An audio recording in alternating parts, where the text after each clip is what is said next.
Entrevista do trabalho de Direito Civil sobre união homoafetiva, gravada no dia 15/5/2024. Bom, senhores, muito boa noite. Prazer em estar aqui com vocês dois. Estamos aqui com o Marcelo e Alexandre. Marcelo Alexandre e Alexandre Ribeiro.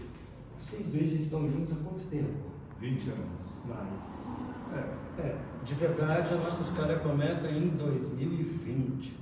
Não, 2000. Nossa, aí Ele tá perdido, né? Não, 2020 foi ontem. Em 2000, ele trabalhava no MSN. Eu tinha tenho um amigo judeu que tem uma página específica para homossexuais judeus. E ele me convidou. Bem específico. Mesmo eu sendo árabe, ele me convidou. E chamou o Alexandre e ali a gente se conheceu.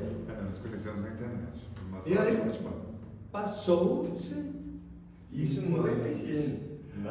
Na época do MSN. Não Nossa. foi no MSN, foi na Kibop. No Kibop. E depois a gente migrou Era uma sala um grupo judeu de homossexuais judeus, enfim. Mas vocês se aproximaram rapidamente ou ficou muito tempo Levou conversando? 5 anos. Pra gente se conhecer fisicamente, levou 5 anos. De ver olho a olho. Foi. A gente se conheceu em 2000 e fomos nos encontrar em 2005. Foi. A primeira vez que a gente se encontrou foi em junho de 2005. Em julho ele mudou pra cá. E estamos juntos. Caraca, e foi logo de cara vocês já sentiram aquela... Putz, Já tinha uma conversa de 5 anos. Entendi. E já essa proximidade então já tinha vingado, depois só concretizou. Faltava acontecer, eu acho. Eu acho que essa coisa da internet facilitou muito essa questão do encontro, porque você acaba que o mesmo encontro que acontece de qualquer forma, em que então a gente chama de energia, porque as energias se encontram, ou que o destino chama de destino também. Eu acredito. Coincidências. Então, as coincidências. Eu acredito muito nessa questão também que aconteça na internet, a mesma coisa. Né? E acho que a internet trouxe essa possibilidade dos encontros acontecerem de pessoas distantes, porque eu estava lá no litoral sul de São Paulo. E eu aqui. E nós já nos havíamos encontrado em outras épocas, com certeza. Em outras décadas, Em mas outras não nos décadas. conhecíamos. Entendi. Trabalhávamos nas mesmas coisas, frequentamos os mesmos lugares, tínhamos pessoas conhecidas em comum e nunca nos vimos. Eu era casado com outra pessoa também, né? Entendi. Então você já teve uma relação De 15 anos antes. Entendi. E chegou esse casamento mesmo? Não tinha essa coisa de oficializar como tem hoje, como Entendi. nós fizemos. Mais uma união estável. Estávamos juntos. Mas Era um casamento, mas era um apesar da casamento, distância, gente. vocês O eram modelo. Poços Oi? Vocês já moravam em Poços de Não, Caldas e mas- tal? Vocês começaram literalmente tudo à distância. Tudo à desde distância. Eu no litoral e ele aqui. E eu aqui. Muita coragem, não? Viu? Olha, Perguntar uma coisa pra vocês. Vocês são politizados? Sim. Porque nesse quesito de união homoafetiva, é bem recente que o nosso país passou a olhar. Não é? de verdade a gente sabe que desde a Constituição de 98, quando eles tiram a homossexualidade de doença, né, passado, a possibilidade da união civil sempre existiu. Era muito complicada. Não é a homossexualidade que foi tirada, era dado como homossexualismo.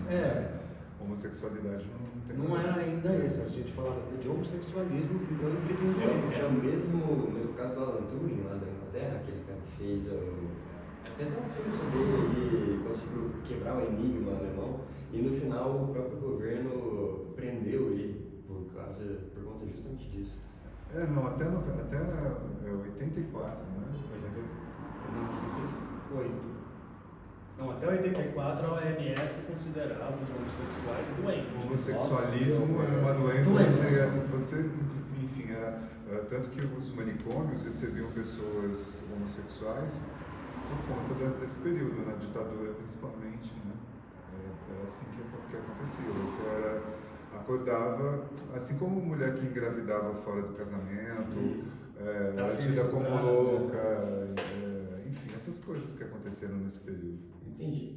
Eu, mudando de propaganda, eu sou católico, como que é visto na comunidade judaica? Porque, assim, na minha, infelizmente, ainda tem muito preconceito. Olha, de verdade. São judeus. nem da comunidade judaica. Nós estávamos num grupo, nos conhecemos num grupo de judeus, mas não relacionava. Mas entenda. Marcelo ligado à religião afro. A minha família de verdade é católico islâmico, né? Que tem uma. Eu, por fim, fui para a matriz africana por conta da minha mãe, Certo. que é baiana, meu pai é libanês. Você Então, de nasceu no verdade, Brasil? abriu muito a minha cabeça em relação a tudo isso. Você nasceu no Brasil. Hã? Você nasceu no Brasil. Se você nasceu no Brasil. Nasci. Então, eu sou caiçara, eu venho venho da praia, né, de Itanhaém, lá no litoral sul de São Paulo. E a minha família é caiçara, índio misturado com negro e um pouquinho de português. E aí tem essa coisa, mas a questão da religiosidade, para mim, para o Marcelo, a gente tem, que nem eu sou agnóstico, ele tem ainda essa questão de ser ligado à matriz africana, religiosa africana, que na verdade não dá nem para ser chamado de religião. Não, porque não não é é uma religião. Não é uma religião. Não é o candomblé. E na verdade, para a gente.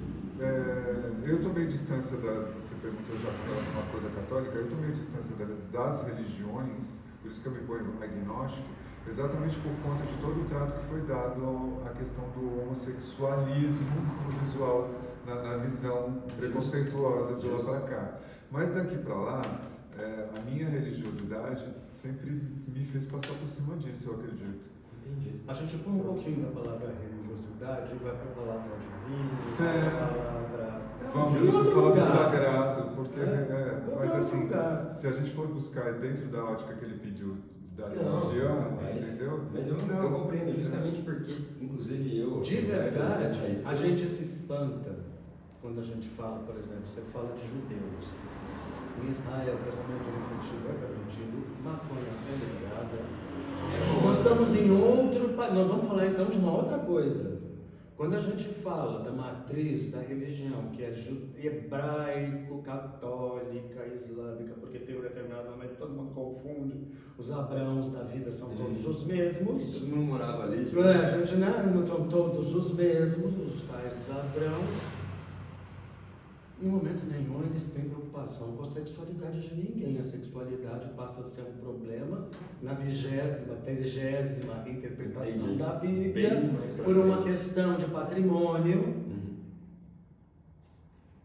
Aí a gente vai para outro lugar. Justamente esse é o motivo do porquê os padres não casam, né? Mas aí... E a nossa, no caso, a nossa união foi exatamente por conta da gente ter percebido que os problemas que casais homoafetivos vinham vivendo com relação, vivem ainda até hoje, com relação a não terem um documento que oficialize a união no caso de um morrer, de um faltar, Estabilidade. ou de ficar prostrado numa cama, Poder responder pelo porque a outro. família, apesar de deixar a gente, de rechaçar a presença da gente na família, que é o que aconteceu com a gente, no caso, se a gente falhar um com o outro, com certeza o primeiro que vem aqui dar o sinal de vida e falar, opa, estamos aqui, é a família, entendeu? Então por isso a gente resolveu deixar bem claro o que é de quem.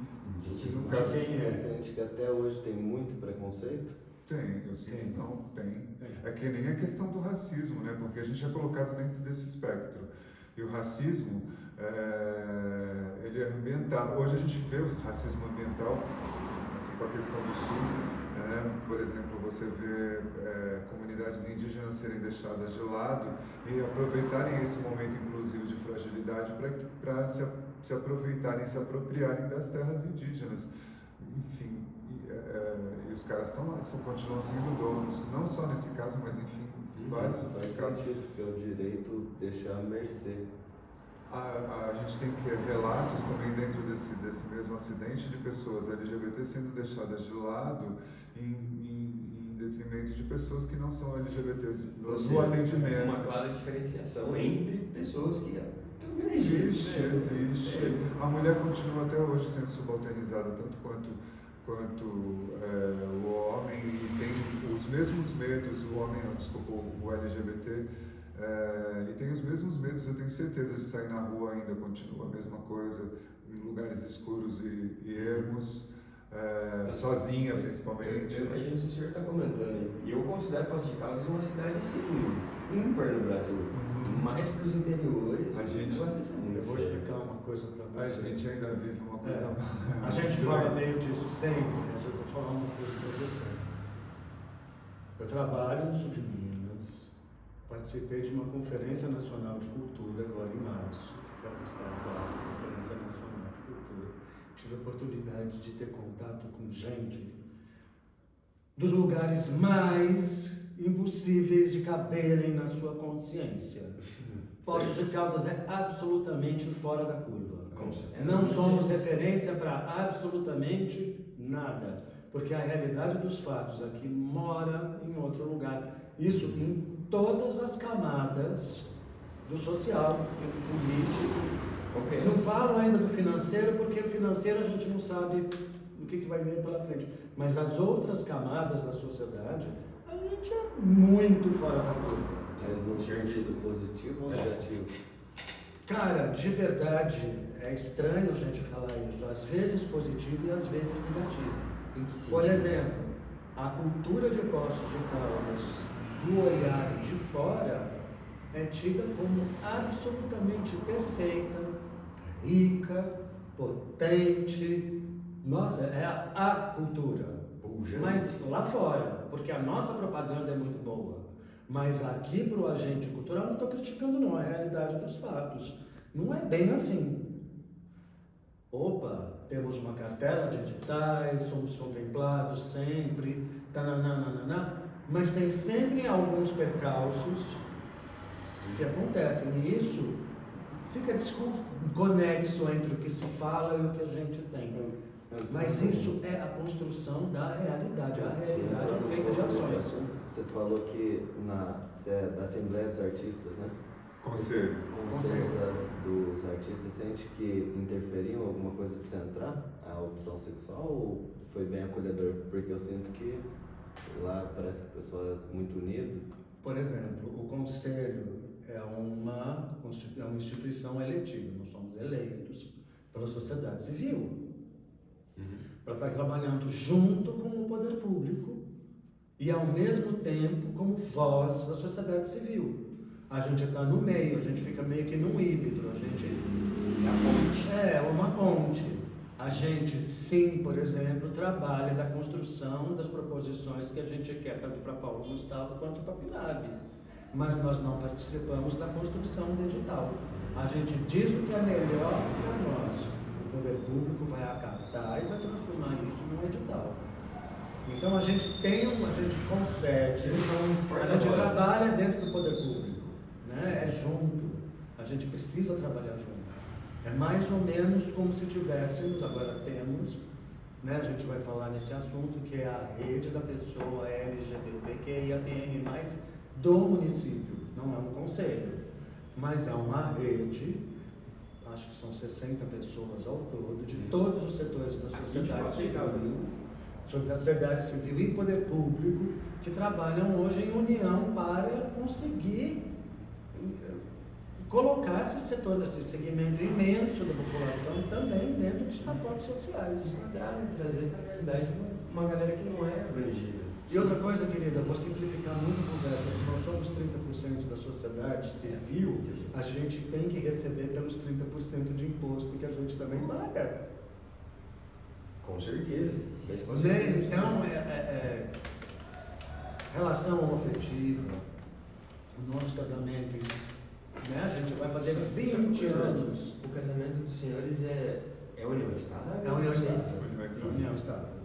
Entendi. Quando a gente passou por uma pessoa muito próxima nossa, perdeu o companheiro, de uma maneira que ainda foi longa, e eles inadvertidamente não se posicionaram. Entendi. Eles não tinham um status civil além do relacionamento. Só tinha relacionamento, não tinha um relacionamento, a constatação do relacionamento, a consciência social do relacionamento, mas de fato, no papel, aonde fala o cacau, não tinha nada. Por isso que também a gente vê muita gente questionando a questão de o aumento das letras, né, na sigla LGBT, na verdade não é para o reconhecimento da população que não é LGBTQIAPN+, e todas as letras que vierem, é para o nosso próprio reconhecimento enquanto enquanto diversidade, a diversidade dentro do mundo que até então era só gay. Né? A única palavra para travesti era orgulho gay, né? Então não tinha orgulho LGBT. Enfim, esse reconhecimento é necessário principalmente para que também a gente consiga fazer proposições, nos organizarmos enquanto classe, para poder levar a quem de direito que se crie políticas públicas, que a gente seja, nos documentos, seja citado com a devida identificação, classificação, enfim, adjetivação. Justamente, o nosso intuito com o dia de hoje é justamente trazer a vocês algo que todos os senhores já estão bem inteirados, já tem o meu estado, mas como o Marcelo mesmo disse, nem todos os casais sabem que têm direitos.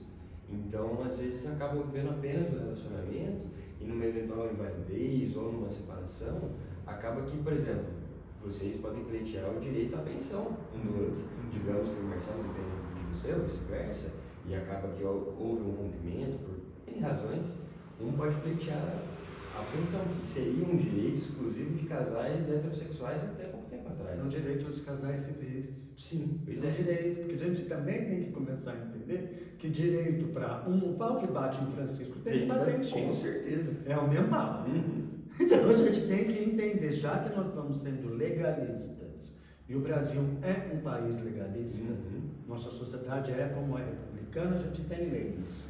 Então, se serve para um, já tem jurisprudência para servir para o outro. Né? E a gente tem estudado muito isso, inclusive, porque é uma questão de lei da 1433, que é a nova lei da responsabilidade fiscal. Aprendam, essa é boa, essa é nova. A gente precisa, dentro da lei, encontrar uma... Nós estamos falando de social mesmo, isso se aplica a essa questão. A gente precisa encontrar onde é equânime. Não é igualitário, não, é equânime. Aonde você tem a caixinha mais alta e o baixinho tem a caixinha mais baixa, e aonde a gente trocando as caixas, a gente não coloca todo mundo igual. Você sente que para casar foi muito desafiador legalmente? Não, foi fácil. Foi fácil. A época foi mais tranquilo? Tipo, você já tinha tentado antes ou chegou uma época que ficou tranquilo? Não, na verdade... Transformação, né? Na verdade, então, desculpa. Na verdade, o que acontece? A gente sentiu a necessidade de ter o documento depois que já estava 18 anos juntos. E vou explicar para vocês por conta. Um casal nosso, parceiro, morreu. Uma loucura foi a história. Morreu. O cara estava no hospital moribundo, a família dele entrou no apartamento deles, enquanto eles estavam no hospital, fez um inventário do que tinha no apartamento. Nossa. Ao mesmo tempo, eles entraram com uma ação judicial, requerendo tudo, como se o outro não existisse. Sim, Mas ele já era casado. Não é, justamente o contrário. Como se o outro não existisse. Claro que aí o fato, que é o que interessa, o papel é uma situação, mas existem os fatos que são de fato. Se prova que eles estavam juntos desde 2005, a família sabia, fotografia, memória, recordação, fotografia deles comprando alguma coisa que a família falava que era deles. Então virou um grande processo judicial mesmo. A questão do preconceito, o que vem de lá para cá, vai daqui para lá também. Temos preconceitos, temos problemas a resolver com questões psicológicas que a própria vida acaba impondo. Mas assim, ter posicionamento hoje é muito importante para qualquer casal homossexual com relação à união, estável ou não, enfim. Como é o modelo, aí é definido também dentro de padrões que você mesmo pode estabelecer a partir da sua educação, a partir do que você tem como política, como regulação da sua própria vida, né? Então, mas assim, a gente precisa muito do olhar da jurisprudência, né? De todo o mecanismo legal para que a gente possa existir legalmente e não enfrente problemas como esse. Porque é inevitável que ali na frente, principalmente a gente que está envelhecente, a gente precisa muito das leis, entendeu? E assim, a gente percebe que, inclusive, no dia da nossa união, em protesto, os homens se retiraram de dentro do cartório, ficou só a mulher que avergou. E nós que éramos os casantes e os padrinhos. E os padrinhos. Uma dúvida então, vocês casaram, e tudo que vocês tiveram a seguir no direito que esteja relacionado com os direitos ao casal foi tranquilo de exercer? Foi. Ele ensinou Tipo tudo, assim, né? vocês sentem que tudo Foi, que mas for então, em a relação gente ao casal de direito está ao favor de vocês? Está tendo um olhar cauteloso? Eu acredito que sim, a gente ainda não precisou de testar isso, de fazer Amém, um teste com né? relação a isso. Mas eu sinto que sim. O que eu vejo é que muita gente ainda passa, muita gente LGBT, que eu quero dizer, ainda passa por muita questão de preconceito, por exatamente não saber, por exemplo, que existe dentro da OAB uma comissão da diversidade. Enfim, a informação ainda tem muito a ver com todos os apagamentos históricos que foram feitos com relação ao racismo, não só com relação ao negro, mas com relação ao racismo ambiental, com relação ao racismo LGBT, sofrido pelo LGBT. Toda essa história dos apagamentos, entendeu? Ainda traz para o exercício da nossa vida em comunidade e sociedade muita herança. Assim, a gente ainda vive muito o modelo colonial das coisas. Né? Mas vocês objetivam o casamento religioso? Não. Não sentem interesse, vontade, não? Até pela questão da religiosidade da religião que vocês discutiram mais cedo, né? Mesmo porque pra gente, se a gente for entrar para essa seara da questão de o que vale a pena dentro do casamento, pra gente nunca foi importante a questão de casar para mostrar para a sociedade esse modelo de casamento. Pra gente, esse modelo de casamento Até porque socialmente nós somos um casal estabelecido. Entenda, ainda dentro do pacote social, a gente conquistou uma posição de casal, confortável. De casal, né? De casal. E muito confortável. De ter o papel, né? Somos pessoas conhecidas, reconhecidas, profissionais estabelecidas. As pessoas sabem quem nós somos. E isso é socialmente. A gente, quando fala socialmente, não é para ir no boteco. Não, nós estamos falando de camadas sociais mesmo. Não é por status, entendeu? Não é por status, é por conquista. A gente resolveu ficar junto por conta de se gostar, por conta de energia, por conta dessas coisas. E a gente também, eu não tive, por exemplo, uma coisa que acontece muito com o LGBT, principalmente o gay cis, ele é muito colocado ele se coloca também numa coisa muito de promiscuidade, por conta até mesmo de como as coisas se dão. Então ele se vê tendo que ir buscar lugares, como é uma coisa muito dentro do armário ainda, então as pessoas acabam indo buscar coisas que deixam ela dentro de um panorama... Prazeres efêmeros. Prazeres efêmeros. Efêmeros sem compromisso nenhum. Aí coloca o homem, principalmente, dentro de por isso que a gente... A nossa geração... A gente fica também. A nossa geração quase não tem gente da nossa geração viva. Isso são dados científicos. Porque os homens da nossa geração morreram de AIDS. Os nossos amigos quase todos. Não só os homossexuais, mas a gente tem uma geração que morreu de AIDS. Bom, artistas. A gente confirma dados, 1.200 delegados pela sociedade civil na conferência, aí tem várias faixas, 60 mais 20, 70 mais 40. Então, mas não por serem artistas, tá? Por conta do quadro mesmo, a sociedade não percebe. Porque assim, você é hétero, você tem ali uma educação feita para você. Sua mãe diz como você deve se comportar como homem, como a menina se comporta como mulher.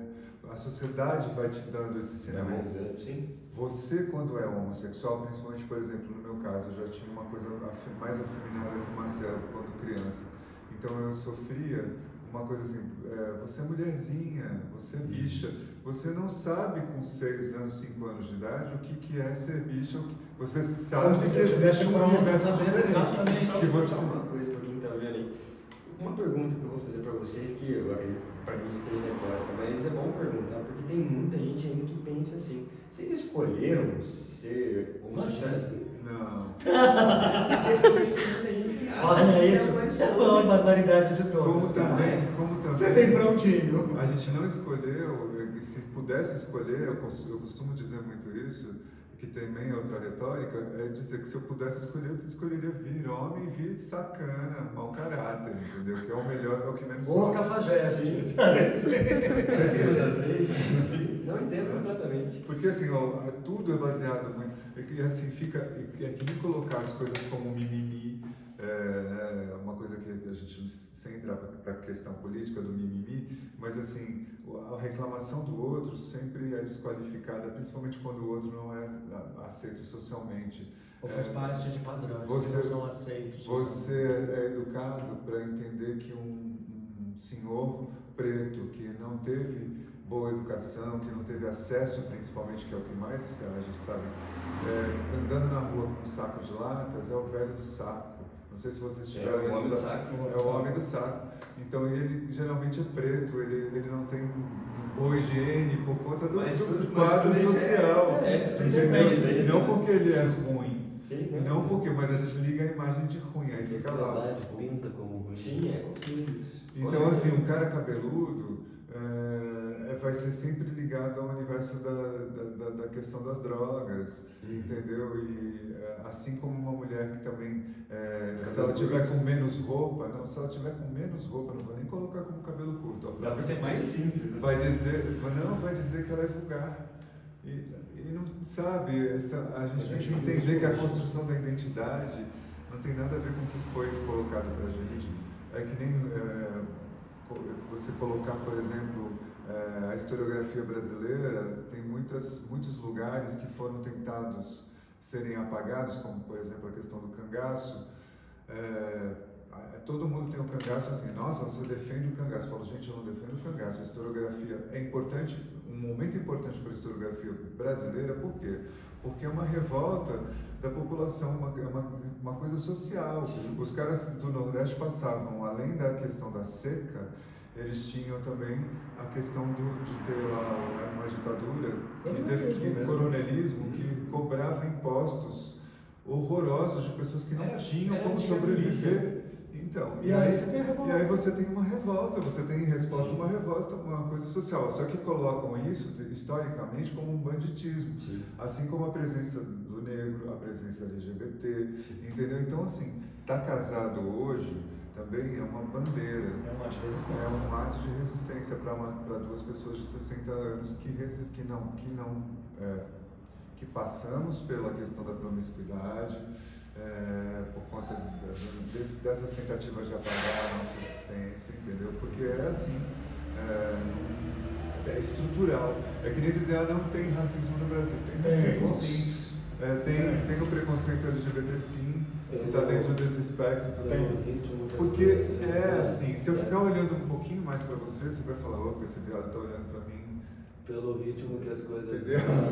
Ele está querendo. Graças a Deus, não, mas pior que a maioria. Mas acredita que o desse jeito preconceito vai ser erradicado daqui, por exemplo, 100 anos? Tipo, de todo mundo esquecer se a mãe conseguir evoluir. Então, depende muito de uma coisa que hoje é estudada, que vem se falando muito, que é a questão da descolonização e da decolonização. Se a gente conseguir desconstruir tudo o que veio estruturalmente trazido de fora, que nem essas questões de apagamentos, entendeu? E aí a gente começar a perceber quem é quem de verdade, quem de fato criou o quê, porque tem muita coisa que... O que nos serve e o que não nos serve, o que nos obriga a nos aviltar e o que não nos avilta. E não tem como separar uma coisa da outra, porque a questão da vida, estamos todos no mesmo planeta, Na hora de um alagamento, o alagamento não escolhe quem ele não é a questão. Apesar de, né? Tá vendo isso? Na hora de um Covid da vida, não tem, vai quem, entendeu? Não tem jeito.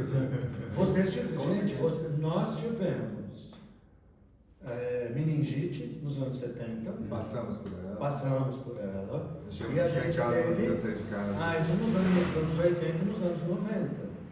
Vocês não têm noção do que foi isso, mas vocês passaram pelo Covid.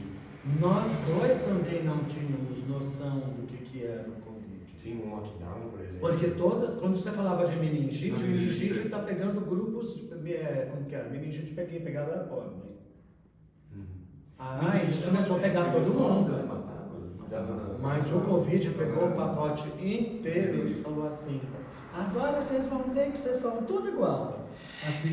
Assim como as questões climáticas, é sobre isso. Sim. Essa questão da descolonização, a gente precisa tirar da nossa ideia, por exemplo, sem falar de sistema certo e sistema errado, porque eu também não sei te dizer exatamente qual é o sistema adequado e o que não é adequado. Mas se a gente consertar o que está errado, já vem ajudando, né? Exatamente. E também, assim, existir não é apagar o outro. Eu não preciso existir para eu existir e apagar a outra pessoa, ao contrário. Então, e essa questão dos acidentes que a gente está vendo não escolhe, não tem como fugir disso. Gente, acabou. E tem a ver com, muita gente diz assim, é uma questão dos homens. Os homens são os culpados, porque os homens destruíram as matas, destruíram os biomas, etc. Gente, não. Os índios, os quilombolas, essas pessoas, você pode ver, onde elas estão, são as áreas mais preservadas de todas. Sem querer defender essa população, mas já indo em defesa dele, se você for reparar, essas culturas são totalmente de preservação, elas preservam. São harmoniosas com o ambiente, né? Uma coisa que se chama silvicultura. Então, o que está de fato errado é essa questão do capitalismo, para mim, o sistema capitalista. É a velocidade que ele impõe na indústria, porque... Esse ritmo. A crise não é climática. Aliás, a crise não é climática. A crise é do capitalismo. Do homem capitalista. É o capitalismo. O homem capitalista que ele quer... E aí a gente esbarra no neoliberalismo. E a gente teve um desmonte social nos últimos anos, que todos vocês viram isso acontecer.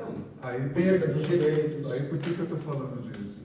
Porque aí a gente vai então exatamente cair na perda dos direitos. Porque os retrocessos estão aí dentro da possibilidade política. Com certeza. Ainda mais depois da última eleição que teve. Nossa. Olha, vamos falar um exemplo claro. Hoje em Brasília, na CCJ, para fazer a reconstrução do Rio Grande do Sul, que vai receber 5 bilhões, porque eles vão ter que transportar cidades. Nós não estamos falando de 2 pessoas, são comunidades. Tinha meia dúzia de parlamentares, mas na outra CCJ do 8 de janeiro estava lotado. Porque o 8 de janeiro dá pauta política nacional. Agora, o Rio Grande do Sul não dá pauta. Sim. Então nós estamos falando do quê?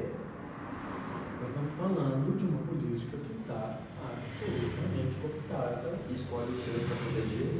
Enquanto que eles tinham que estar discutindo que o problema do cheiro da água da enchente não é da água, é porque os corpos das pessoas que morreram, que estão dentro de casa, estão podres.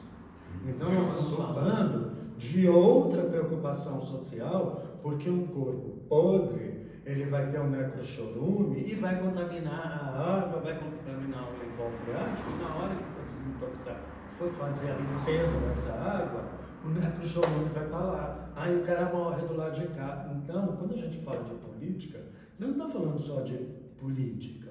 Antes de falar de política, fala de vida. Sim. Então, quando a gente fala união estável, quando a gente fala dos direitos, quando a gente fala que a sigla cada vez aumenta mais, quando a gente fala hoje que a gente tem a Duda, a Erika Hilton, todas as trans e os gays que estão assumindo posições políticas dentro do cenário político, a gente está procurando só direito.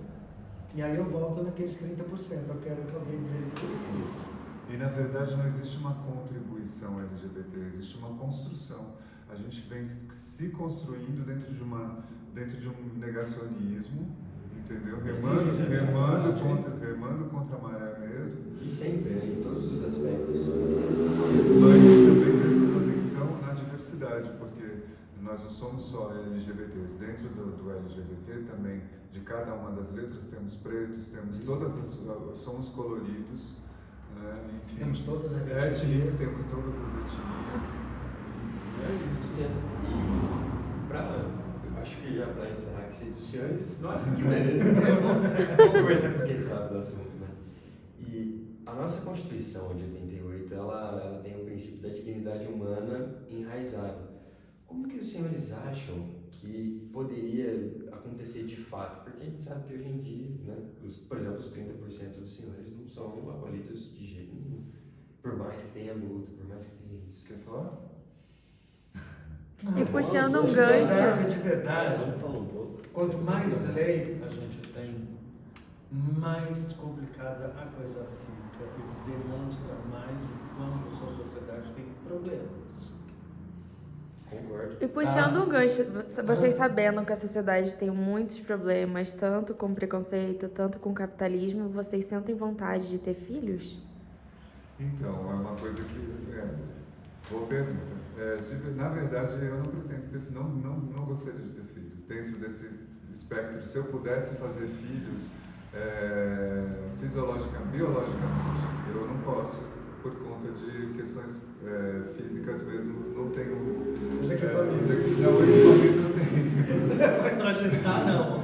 Mas eu, por exemplo, há muito tempo eu descobri que eu, já lá, por causa de um problema que eu tive, na adolescência eu tive que fazer espermograma e eu sei que eu não tenho a quantidade suficiente, eu não poderia ter filhos de qualquer jeito, né? Mas assim, ter filhos adotivos também, eu não acho que... Não era, acho que a vez a gente pensa, não passamos por esse setor. Até para um planejamento familiar, às vezes, tipo assim, não é objetivo. Não, então, como também não é objetivo da gente levantar a bandeira do casamento de uma maneira que dentro do padrão romântico de casamento. Assim como também para a gente não tem essa coisa do padrão de dentro do casamento uns ter que ser o homem, o outro ter que ser a mulher. Como também pra gente não tem aquele papel bem... Não tem. Eu já tô fora da caixa, por que quem eu vou contribui papel? mais ou quem contribui menos também, financeiramente, a gente também não tem esses vieses do casamento heteronormativo mesmo dentro do nosso casamento. Não tem. É outra construção. Até mesmo como estilo de vida, a gente não vive assim, a gente não vive desse jeito. Nós somos dois homens, eu sou não binário, ele já é cis, né? Ele tem uma identificação com o mundo masculino mesmo, eu não tenho nem com masculino nem com feminino. Mas enfim, a gente procura ser o mais fiel ao que a gente autêntico e fiel ao que a gente isso. O que mais acontece com a gente é exatamente o medo que as pessoas têm de quem é real e verdadeiro. Porque assim, uma coisa que eu costumo me apegar muito é a questão de como Platão tratava a verdade, por exemplo, Sócrates também com relação a botar a dúvida na cabeça para chegar ao conhecimento, porque mais importante do que a opinião é o conhecimento. Então assim, afastar sempre a questão da opinião. Enquanto eu não tiver certeza do que eu possa dizer, do que eu possa ajudar na construção, entendeu? Vai julgar, né? Então, e também trazer o conhecimento, também não deixar ele ilhado, passar ele sempre para frente para poder crescer, né? Fazer o fermento. É isso, a gente E crianças aprendam uma coisa, isso serve para vocês todos. O futuro se faz com corpos velhos. Vocês não vão estar novinhos no futuro. É porque no futuro eu vou ter minha casa, mas você não vai ter seu corpinho no futuro. A disposição. Você vai ter que entender que quando você tiver não sei como vocês vão funcionar, mas a gente tira muito essa piada. Quando vocês conquistarem todos os ícones da ignorância, o corpinho vai estar velho. E medo e coragem são dos siameses totalmente necessários na vida da gente. A gente precisa dos dois. Não dá para ser só corajoso ou ser só medroso. Você precisa dos dois caras para poder viver, para poder estar aí acontecendo. Porque uma coisa que acontece, por exemplo, quando eu estava me sentindo envelhecendo lá aos 30 e poucos anos, eu já estava me sentindo velho. Porque até chegar aos 18 de fato, até a maioridade aos 21, eu queria ser dado, principalmente na carteira de identidade, como velho, né? Porque para poder entrar no cinema, para poder entrar no cinema, para poder pegar uma filhinha, mano. Você quer ter 18, quando você tem 15, você quer ser velho em 30 e poucos, eu estava me sentindo velho, né? Era um caminho de velho, mas percebi que era medo. Eu falava assim, cara, não tem que ter medo de quem é mais jovem que eu ou do cara que é mais velho que eu. Não, eu estou vivendo aqui na minha fase balzaquiana, vou curtir essa fase. Assim como hoje, daqui a um ano vou ser velho. A mesma idade, Vocês dois têm a mesma idade? Ele tem 62, eu tenho 59. Eu tenho 61. 61. E aí é isso, entendeu? E assim, perguntar quando você se sentiu velho. Essa verdade tem muito a ver com o medo e com a coragem, eu vejo. Porque eu ficava com medo de quem é jovem, porque eu falava assim, caraca, o cara tá vindo, tá tomando, vai tomar o meu espaço. Mas de verdade não vai tomar o meu espaço nunca. O meu espaço é garantido socialmente. A criança se diverte. Não tem espaço para todo mundo, mas ninguém toma o espaço de ninguém. Hoje, quando você se diz um velho ativo sexualmente, principalmente, eu vejo que os mais jovens olham pra gente assim, cara, como assim? Gente, a gente é vivo, é vivo. As pessoas assustam, eu acho que falam, com o exceção que a gente dos faz. O Não, jovem pode pensar. Eu choca as pessoas, é engraçado. Mais jovens, quando a gente entra em questões, a gente está falando de um jeito mais formal aqui, mas se a gente estivesse tomando uma, a gente e se jogando mesmo na parada, a gente estaria de um jeito mais coloquial, e eu sinto que nessa aula de jeito mais coloquial, tem gente que acha que a gente está forçando a barra para ser jovem, e não é. Não é. É porque Vocês são jovens. do jeito que a gente é, cara. De espírito. Até, nossa, porque se eu for fazer, eu tô sendo até controlado, porque se eu for falar com Isso, você para dar uma Nossa. mensagem para todo mundo que está assistindo um vídeo, vai assistir mais de 20 pessoas. O que vocês dizem? Vai, gente, uma... Assistir mais de 20 pessoas é ótimo. Porque de verdade. O que eu poderia passar de mensagem com relação ao quê? Sobre o assunto, ou a pergunta que mais te intrigou, o que você gostaria de falar sobre o tema em geral, sobre ser e existir, enfrentar, ter coragem para ser? Não, então, com relação, eu diria para pessoas que estão fazendo direito, né, eu acho que seria diretamente para vocês, que a questão do medo e da coragem é muito importante para a gente viver e para a gente poder ter garantias de que esse medo e que essa coragem aconteçam de fato na vida da gente, sem cercear, sem colocar ninguém de lado, sem passar por cima de ninguém. É importante que vocês estudem formas para a gente poder abraçar toda a diversidade, todas as pessoas que estão aí vivas e humanizar a justiça. As diferenças. É isso, seria sobre isso. Já que vocês- o Alexandre deu uma deixa da sua, Marcelo. De verdade, eu olho para a profissão de vocês do mesmo jeito que eu olho para a profissão jornalista. A gente é educado a mentir. Porque o teu cliente pode estar errado, a minha matéria pode estar errada, mas alguém vai dizer para mim que eu tenho que dizer que aquilo está certo. E vou ter que defender aquilo até o fim. Mas ao mesmo tempo, com todas essas ferramentas, quando a gente assume uma postura de ser um defensor do social, porque é isso, o jornalista vai defender o social, o advogado também. Sim. A gente tem que chegar vazio. Em qualquer situação, a gente tem que chegar vazio. Vazio em que sentido? Vazio que não pode trazer o teu preconceito, não pode trazer a tua religião, não pode trazer a sua opinião. Porque o seu comportamento enquanto advogado já está escrito no papel. Perfeito. Como o meu também está escrito no papel. Eu tenho que ser imparcial. O O bom profissionalismo. jornalista é imparcial. O bom advogado tem que ser imparcial. Mesmo nas situações mais adversas, mas tem que ser imparcial. Não cabe a gente, não cabe a mim julgar. Porque quem vai julgar, inclusive, é um júri. Não é o juiz que vai julgar, é a opinião. São outros Pois é, que vai seguir as regras sociais. Então você tem que trabalhar com um monte de ferramentas ao mesmo tempo. São várias ferramentas, são várias instituições, são várias camadas de um mesmo eu e de uma mesma sociedade. Mas a imparcialidade tem que acontecer. Né? E aí a gente entende isso, por exemplo, trabalhando no conselho. Pode estar errado o que está sendo decidido, pode estar certo o que está sendo decidido, mas se foi decidido pelo comum, Foi decidido. É um dimensionamento dá um cartesiano. direcionamento para o social legal. Então a imparcialidade tem que ser esse direcionamento para o social. Então, quando a gente fala de casal, nosso casamento, é um casamento político. Os nossos corpos são políticos.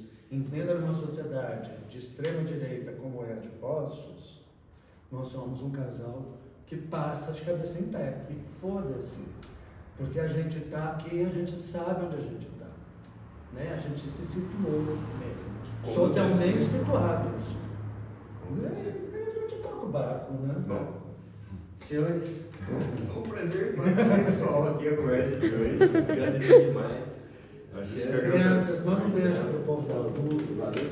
Pode deixar.